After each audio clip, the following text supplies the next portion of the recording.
বিসমিল্লাহির রহমানির রহিম। আসসালামু আলাইকুম আমার প্রিয় শিক্ষার্থীবৃন্দ, আশা করি তোমরা ভালো আছো, সুস্থ আছো। অনলাইন ক্লাসের পক্ষ থেকে তোমাদের সবাইকে শুভেচ্ছা ও স্বাগত।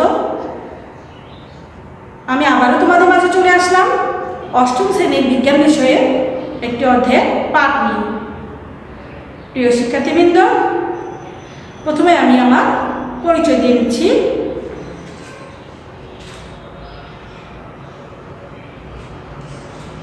প্রিয় শিক্ষার্থীবৃন্দ, আমি লায়লা আঞ্জুমানারা, সহকারী শিক্ষক, ছাত্র সরকারি বহুমুখী মডেল হাই স্কুল, ছাত্র সুনামগঞ্জ। আমি আজকে অষ্টম শ্রেণীর দশম অধ্যায়ের অম্ল ক্ষারক লবণ এর 1 থেকে 4 এই পাঠটা নিয়ে তোমাদের সাথে আলোচনা করব। প্রিয় শিক্ষার্থীবৃন্দ, আমি আজকে তোমাদের বিজ্ঞান বইয়ের একটা নতুন অধ্যায় নিয়ে পাঠদান করব। তো শিক্ষার্থীরা মনোযোগ সহকারে ক্লাসটি লক্ষ্য করবে। তো চলো এবার ক্লাসে চলে যাই।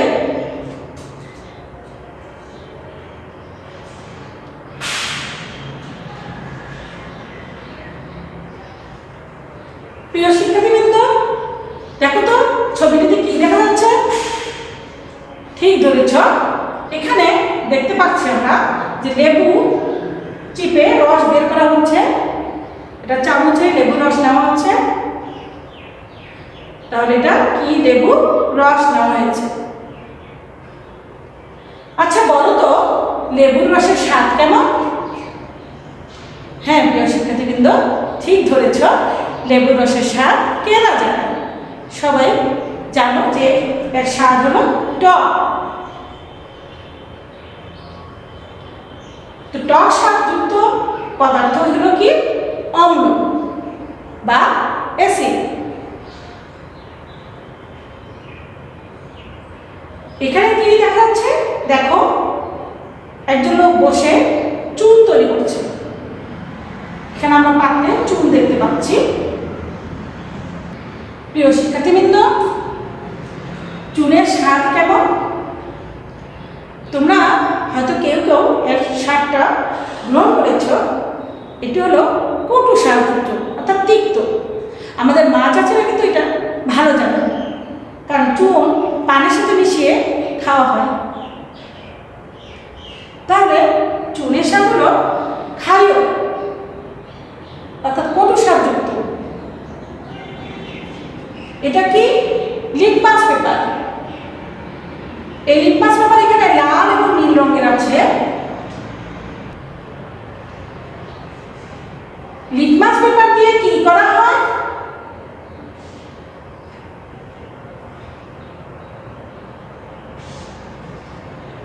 অম্ল ক্ষারক শনাক্ত বা নির্দেশ করা হয়। এজন্য এটাকে বলা হয় কি?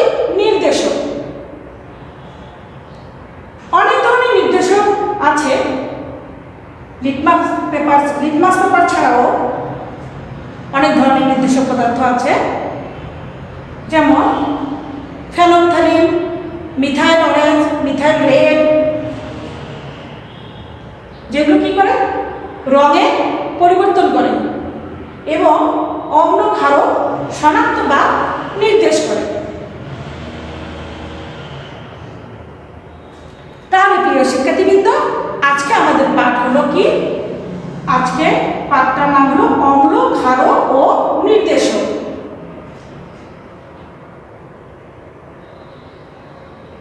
আজকে তোমরা যা শিখতে পারবে তা হলো অম্ল ক্ষারক কাকে বলে তা বলতে পারবে, নির্দেশক কি তা ব্যাখ্যা করতে পারবে, নির্দেশক দ্বারা অম্ল ও ক্ষারক শনাক্ত করতে পারবে।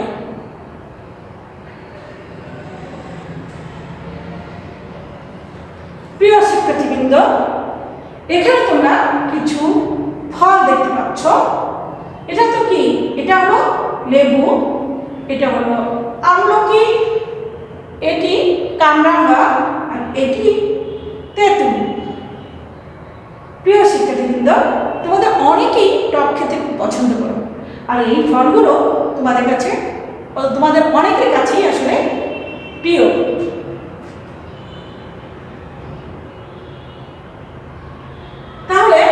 বলো তো নিচের ফলগুলোর স্বাদ কিরূপ?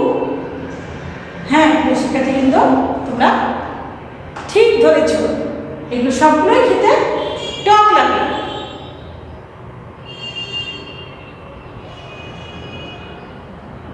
তাহলে এগুলো সবগুলোই হলো টক স্বাদযুক্ত। টক স্বাদযুক্ত পদার্থই হলো অম্ল বা অ্যাসিড। টক স্বাদযুক্ত যতগুলো পদার্থ আছে সবগুলো কি অম্ল বা অ্যাসিড।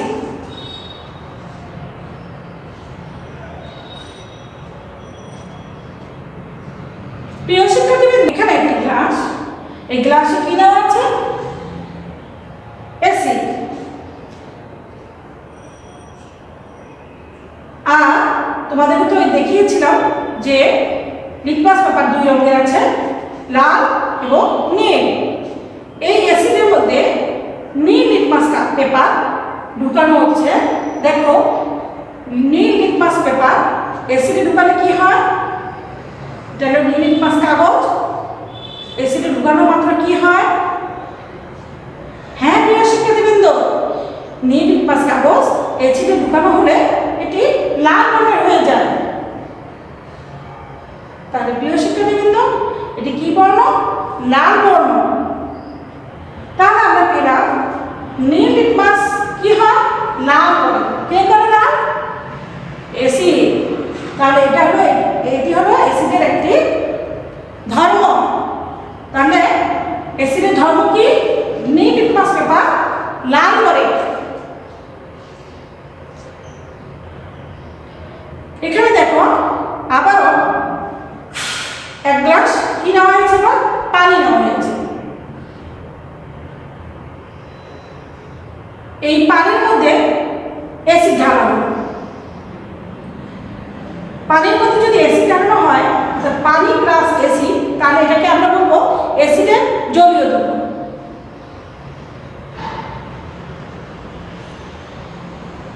এখানে মনে করো হাইড্রোক্লোরিক অ্যাসিড নেওয়া হয়েছে। হাইড্রোক্লোরিক অ্যাসিড পানিতে মিশানো হলে এটি জলীয় দ্রবণে হাইড্রোজেন প্লাস আয়ন প্রদান করে। দেখো তোমরা, হাইড্রোজেন প্লাস আয়ন প্রদান করেছে। কারণ হাইড্রোক্লোরিক অ্যাসিডের মধ্যে হাইড্রোজেন এবং ক্লোরিন আছে। তা হাইড্রোজেন ক্লোরিনের মধ্যে হাইড্রোজেন এবং ক্লোরিনের মধ্যে হাইড্রোজেন প্লাস এবং ক্লোরিন মাইনাস। তাহলে অ্যাসিড জলীয় দ্রবণে কি দেয়? হাইড্রোজেন প্লাস আয়ন, অর্থাৎ ধনাত্মক আয়ন প্রদান করে। তাহলে হাইড্রোজেন আয়ন পেলাম। তাহলে জলীয় দ্রবণে অ্যাসিড হাইড্রোজেন আয়ন দেয়। এটি হলো অ্যাসিডের একটি ধর্ম। তাহলে আমরা বিক্রিয়াটা দেখতে পাচ্ছি যে এখানে কি হচ্ছে? হাইড্রোক্লোরিক অ্যাসিড যখনই আমি পানিতে মিশালাম, তখন এটি পানিতে হাইড্রোজেন প্লাস ধনাত্মক আয়ন প্রদান করে। হ্যাঁ, তাহলে আমরা বলতে পারি যে সকল পদার্থ জলীয় দ্রবণে হাইড্রোজেন আয়ন প্রদান করে তাকে বলা হয় কি? অ্যাসিড।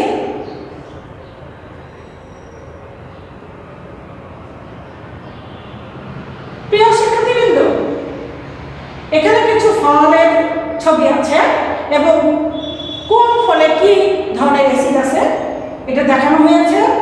এখানে দেখো, এটা কি? কমলা। কমলায় আমরা দেখতে পাচ্ছি কোন অ্যাসিড? Citric acid. এরপর লেবু আছে, লেবুতে কি অ্যাসিড থাকে? সাইট্রিক অ্যাসিড থাকে। আনারসে কি থাকে? ম্যাজিক অ্যাসিড থাকে। টমেটোতে অক্সালিক অ্যাসিড থাকে। এটা হলো কি? আঙ্গুর। আঙ্গুরে থাকে সাইট্রিক অ্যাসিড। এবং চায়ে থাকে কি? Tannic acid. এখানে আমলকি আছে, আমলকিতে থাকে অ্যাসকর্বিক অ্যাসিড। তেঁতুলে থাকে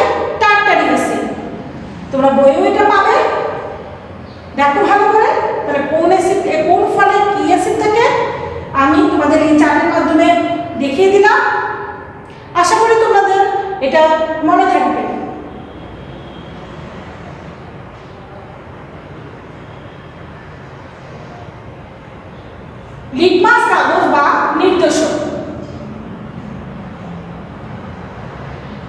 বলো তো লিটমাস কাগজ কি দিয়ে তৈরি করা হয়? প্রিয় শিক্ষার্থীবৃন্দ, এটি হলো একটি সাধারণ কাগজে লিচের গাছ থেকে প্রাপ্ত রং ওই কাগজে মিশিয়ে তৈরি হয় কি লিটমাস কাগজ।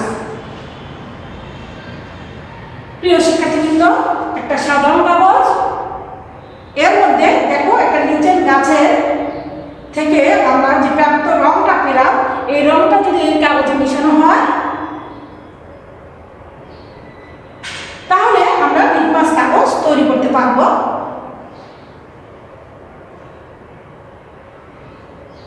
এবার হলো নীল লিটমাস কাগজ।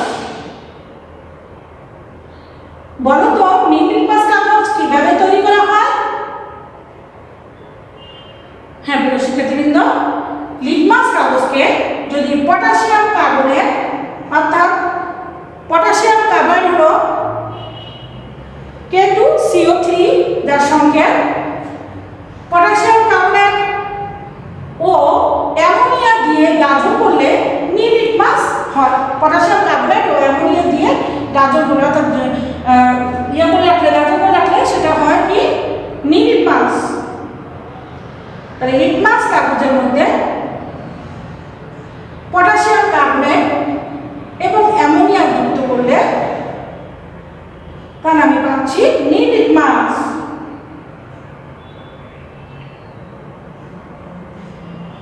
লাল লিটমাস কাগজও কিন্তু তৈরি করা যায় আরেকভাবে। লাল লিটমাস কাগজ কিভাবে তৈরি করা যায়?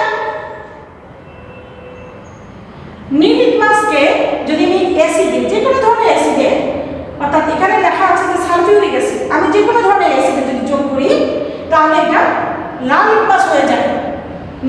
নীল লিটমাস পেপারকে আমি খুব সহজেই লাল লিটমাসে তৈরি করতে পারবো এইভাবে। অর্থাৎ নীল লিটমাস কাগজকে অ্যাসিডে ঢুকালে তাহলে ওটা কি বর্ণ হয়ে যাবে? লাল বর্ণ হয়ে যাবে। খুব সহজে এটা আমরা এখান থেকে আমরা লাল লিটমাস কাগজ পেয়ে থাকি। প্রকৃতপক্ষে আমরা লিটমাস পেপার কিসের মাধ্যমে তৈরি করতে পারি? বললাম তো, লিচের গাছ থেকে আমরা প্রাপ্ত রং সাধারণ কাগজে মিশ্রিত করলে কি হয়ে যায়? লিটমাস পেপার হয়ে যায়। লাল লিটমাস পেপার আমরা পাই। তাহলে নীল লিটমাস সাথে অ্যাসিড অর্থাৎ সালফিউরিক অ্যাসিড এখানে নেওয়া হয়েছে, যার সাথে হলো H2SO4, তাহলে আমরা পেলাম কি লাল লিটমাস। প্রিয় শিক্ষার্থীবৃন্দ, এখানে তোমরা কিছু ছবি দেখতে পাচ্ছ। এটা হলো চুন, দেখো চুন তৈরি করছে। চুন শক্ত চুন, কঠিন চুন থেকে তরল চুনে তৈরি করা হচ্ছে। এখানে হলো ডিটারজেন্ট পাউডার, এটা হলো সাবান। এগুলোর সাথে আসলে তোমরা সবাই পরিচিত আছো। তো প্রিয় শিক্ষার্থীবৃন্দ, চুন, সাবান এই ধরনের ইত্যাদি পদার্থকে কি বলে? ঠিক ধরেছ, এটি হলো ক্ষারীয় পদার্থ অর্থাৎ ক্ষার বা ক্ষারক বলে। এই পদার্থগুলোকে কি বলে তবে? ক্ষার বা ক্ষারক। ক্ষার ও ক্ষারক সমূহের স্বাদ কষা বা তিক্ত হয়। আমি বলেছিলাম আগে যে ক্ষারক কি ধরনের স্বাদযুক্ত? তিক্ত স্বাদযুক্ত, কটু স্বাদযুক্ত। এদের স্বাদ পরীক্ষা না করাই ভালো। প্রিয় শিক্ষার্থীবৃন্দ, এখন দেখো একটি গ্লাসে অ্যাসিড নেওয়া হলো। অ্যাসিডে যদি আমি লাল লিটমাস কাগজ ডুবানো হয়, লাল লিটমাস কাগজ যদি আমি ডুবাই তাহলে এটি কি হবে? দেখো বর্ণ পরিবর্তন হচ্ছে, অর্থাৎ এটি নীল বর্ণ ধারণ করছে, নীল বর্ণ ধারণ করেছে। তাহলে লাল লিটমাসকে নীল করে কে? ক্ষারক। তাহলে এটি হলো ক্ষারকের একটি কি ধর্ম। প্রিয় শিক্ষার্থীবৃন্দ, দেখো এখন আমি গ্লাসে পানি নিলাম এবং ক্ষার বা ক্ষারক মিশ্রিত করলে তাহলে পানি, ক্ষার বা ক্ষারক যদি মিশ্রিত করে তাহলে ক্ষারীয় দ্রবণ বলে এটাকে। ক্ষারীয় দ্রবণ হলে সেখানে কি প্রদান করছে? হাইড্রোক্সিল আয়ন প্রদান করছে। জলীয় দ্রবণে ক্ষারক হাইড্রোক্সিল আয়ন দেয়। জলীয় দ্রবণে ক্ষারক কি করে? হাইড্রোক্সিল আয়ন প্রদান করে। বিক্রিয়াটি দেখো, সোডিয়াম হাইড্রোক্সাইড যে কোনো ধরনের ক্ষারকই দেওয়া হোক না কেন জলীয় দ্রবণে সেটা কি করে? হাইড্রোক্সিল আয়ন প্রদান করে। প্রিয় শিক্ষার্থীবৃন্দ, আমরা জানি যে সকল পদার্থে অক্সিজেন এবং হাইড্রোজেন পরমাণু আছে এবং জলীয় দ্রবণে হাইড্রোক্সিল আয়ন প্রদান করে তাকে ক্ষারক বলে। প্রিয় শিক্ষার্থীবৃন্দ, এবার দেখো ক্ষার নেওয়া হলো এবং এর সাথে যদি অ্যাসিড মিশ্রিত করি তাহলে আমি পাবো কি? এখানে দেখো লবণ এবং পানি পাচ্ছি। অ্যাসিড ও ক্ষার বিক্রিয়া করে পানি ও লবণ উৎপন্ন করে, পানি এবং লবণ উৎপন্ন করে। তাহলে এটি কি? ক্ষারের ধর্ম। এখানে যে বিক্রিয়াটি ঘটেছে দেখো, সোডিয়াম ক্লোরাইড নেওয়া হয়েছে এবং এখানে সোডিয়াম হাইড্রোক্সাইড এবং হাইড্রোক্লোরিক অ্যাসিড বিক্রিয়া করে এখানে কি তৈরি হয়েছে? সোডিয়াম হাইড্রোক্সাইড মানে ক্ষারক নেওয়া হলো। এর সাথে যদি আমি অ্যাসিড মিশ্রিত করি অর্থাৎ এখানে হাইড্রোক্লোরিক অ্যাসিড মিশ্রিত করলাম, করার পরে সোডিয়াম ক্লোরাইড অর্থাৎ লবণ এবং পানি উৎপন্ন করেছে। H2O পানি উৎপন্ন করেছে। তারপরে লবণ এবং পানি উৎপন্ন করেছে। এটিও হলো একটি ক্ষারের ধর্ম। তো প্রিয় শিক্ষার্থীবৃন্দ, সাধারণত ধাতুর অক্সাইড বা হাইড্রোক্সাইডকে ক্ষারক বলে। যেমন sodium oxide, sodium hydroxide, calcium oxide, calcium hydroxide. Sodium, calcium, potassium এগুলো কি? ধাতু। আর ধাতুর সাথে অক্সাইড কিংবা হাইড্রো অক্সাইড যুক্ত থাকলে সেটাকে আমরা বলবো কি? ক্ষারক। তাহলে যে সকল রাসায়নিক পদার্থ লাল লিটমাস কাগজকে নীল করে তাদেরকে আমরা কি বলবো? ক্ষারক বলবো। ক্ষারকের মধ্যে যেগুলো পানিতে দ্রবীভূত হয় সেগুলোকে আমরা কি বলি? ক্ষার বলি। যেমন সোডিয়াম হাইড্রোক্সাইড, ক্যালসিয়াম হাইড্রোক্সাইড আর হলো পটাশিয়াম হাইড্রোক্সাইড। অর্থাৎ যে সকল ক্ষারক আবার পানিতে কি হয়? মিশে যায়, দ্রবীভূত হয়, সেগুলোকে আমরা কি বলবো? ক্ষার বলবো। তাহলে সোডিয়াম হাইড্রোক্সাইড, ক্যালসিয়াম হাইড্রোক্সাইড এবং পটাশিয়াম হাইড্রোক্সাইডকে আমরা ক্ষার বলতে পারি। প্রিয় শিক্ষার্থীবৃন্দ, আমি এবার তোমাদের কিছু বাড়ি কাজ দিয়ে দিচ্ছি। তোমরা বাড়ি কাজটা লিখে নাও। অ্যাসিড, ক্ষারক ও নির্দেশক কি? 3টি অ্যাসিডের নাম ও সংকেত লিখো। 2টি নির্দেশকের নাম লিখো। 3টি ক্ষারকের নাম লিখো। আশা করি তোমরা এগুলো আনসার দিতে পারবে। প্রিয় শিক্ষার্থীবৃন্দ, ঘরে বসে তোমরা এই বাড়ি কাজগুলো করে রাখবে। তো শিক্ষার্থীবৃন্দ, তোমাদের সবাইকে ধন্যবাদ জানাচ্ছি। তোমরা ভালো থাকো, সুস্থ থাকো। খোদা হাফেজ।